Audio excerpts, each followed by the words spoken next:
আসসালামু আলাইকুম। আশা করি সবাই ভালো আছেন। আজকের এই ভিডিওতে দেখাবো নতুন নিয়মে কিভাবে প্যান্টস পাজামা কাটিং ও সেলাই করবেন, একদম সহজ ও প্রফেশনাল নিয়মে। আমার চ্যানেলে নতুন হয়ে থাকলে সাবস্ক্রাইব করে পাশে থাকা বেল আইকনে ক্লিক করবেন নিত্য নতুন সেলাই টিপস পাওয়ার জন্য। চলুন ভিডিওটি শুরু করি। প্রথমে আমি কাপড়টি 4 ভাঁজে ভাঁজ করে নিয়েছি।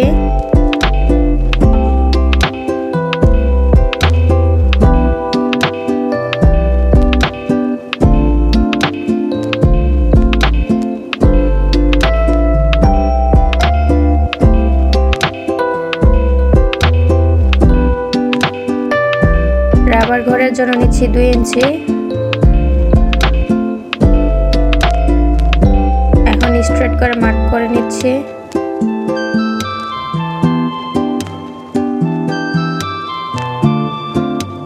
কামিজের বডির 4 ভাগের 1 ভাগ নিচ্ছি। হাই নিচ্ছি 17 ইঞ্চি, 47 ইঞ্চি বডির জন্য এবং এদিক দিয়ে একটা স্ট্রেট মার্ক করে নিচ্ছি। লম্বা নিচ্ছি 40 ইঞ্চি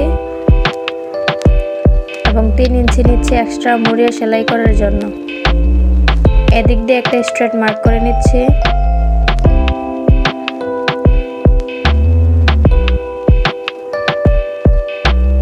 মুড়ির জন্য নিচ্ছি 6.5 ইঞ্চি এবং 1.5 ইঞ্চি নিব এক্সট্রা সেলাই করার জন্য। এখন পায়জামার শেপ দিয়ে নিচ্ছি।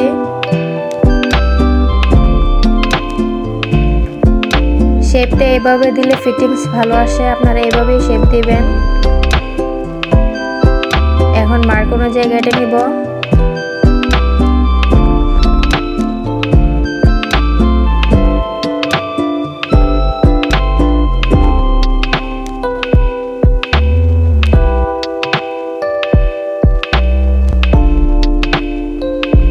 আমার কাটিং শেষ, এখন কলিটা কেটে নিব।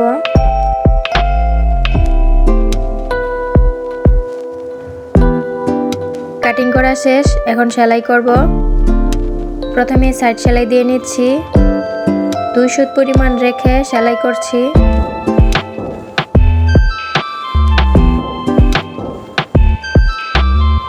সেলাইটি দিচ্ছি সোজা পাশে। এখন এদিক দিয়ে আরেকটা চাপ সেলাই দিয়ে নিচ্ছি।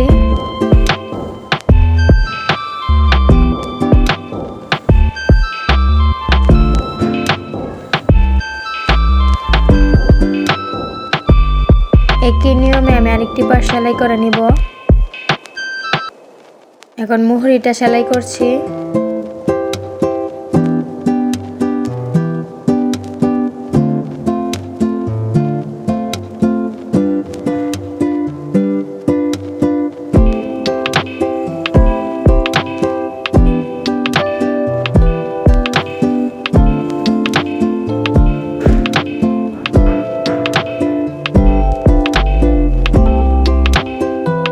এখন আমি কলিটা সেলাই করে নিচ্ছি।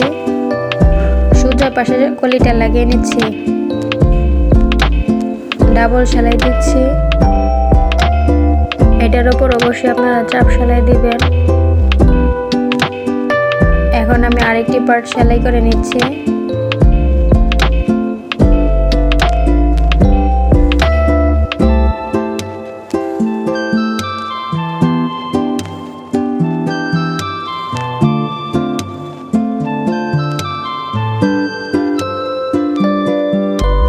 ডাবল সেলাই দিয়ে নিব।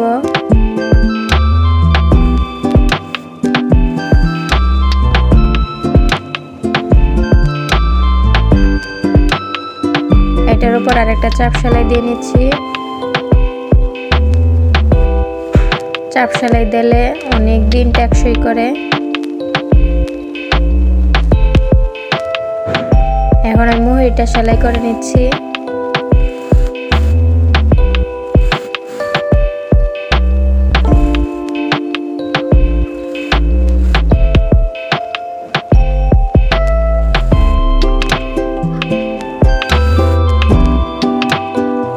সব দিকে যাতে কাপড় সমান থাকে সেটা খেয়াল করবেন।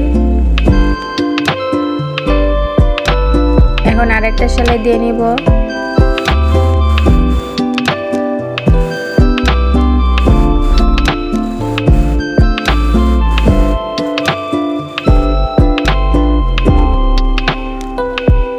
এখন আমি রাবারের গড়টা সেলাই করে নেব। 2 ইঞ্চি পরিমাণ মুড়িয়ে আমি সেলাই করব।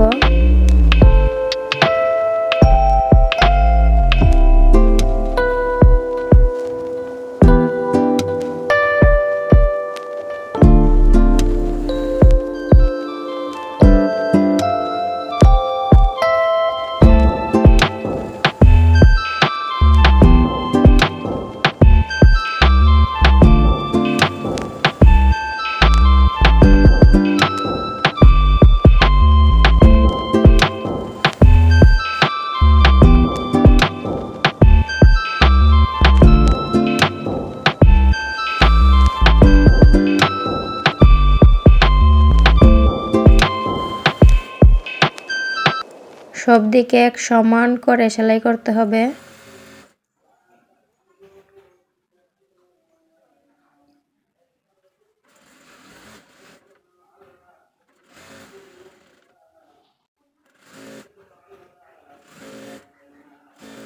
এখন আমি আরেকটা সেলাই দিয়ে নিচ্ছি। আমার ভিডিওটি ভালো লাগলে লাইক, কমেন্ট এবং শেয়ার করবেন। সবাই ভালো থাকবেন, সুস্থ থাকবেন। আবার দেখা হবে নতুন কোনো ভিডিওতে।